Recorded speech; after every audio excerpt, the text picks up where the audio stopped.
ಪ್ರಜ್ಞೆ ಇಟ್ಟುಕೊಂಡು ಮಾತನಾಡುವುದನ್ನ ಮೊದಲು ಕಲಿತುಕೊಳ್ಳಿ ಎಂದು ಮಾಜಿ ಮಂತ್ರಿ ಈಶ್ವರಪ್ಪ ಅವರಿಗೆ ಎಚ್ಚರಿಕೆಯನ್ನ ನೀಡಿ ಅವರ ಗುಂಡಿಟ್ಟು ಸಾಯಿಸಬೇಕು ಎಂಬ ಹೇಳಿಕೆಯ ಪ್ರಕರಣಕ್ಕೆ ಕರ್ನಾಟಕ ಹೈಕೋರ್ಟ್ ಮಧ್ಯಂತರ ತಡೆಯಾಜ್ಞೆ ನೀಡಿತ್ತು.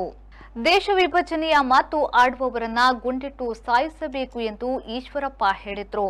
ಅದರ ವಿರುದ್ಧ ದಾವಣಗೆರೆ ಬಡಾವಣೆ ಪೊಲೀಸ್ ಠಾಣೆಯಲ್ಲಿ ಪ್ರಕರಣ ದಾಖಲಾಗಿತ್ತು. ಎಫ್ಐಆರ್ ದಾಖಲಿಸಿದ ಅಲ್ಲಿನ ಪೊಲೀಸರು 2ನೇ ಹೆಚ್ಚುವರಿ ಸಿವಿಲ್ ನ್ಯಾಯಾಲಯ ಮತ್ತು ಜೆಎಂಸಿ ಕೋರ್ಟ್ಗೆ ವಿವರವನ್ನ ನೀಡಿದ್ರು. ಇದಕ್ಕೆ ತಡೆಕೋರಿ ಈಶ್ವರಪ್ಪ ಉಚ್ಚ ನ್ಯಾಯಾಲಯದ ಮೆಟ್ಟಿಲು ಹತ್ತಿದ್ರು.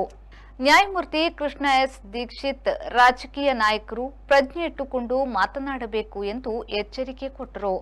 ಪೂರ್ತಿ ತಡೆ ನೀಡದೆ ಮಧ್ಯಾವಧಿ ತಡೆಯನ್ನ ನೀಡಿದ್ರು.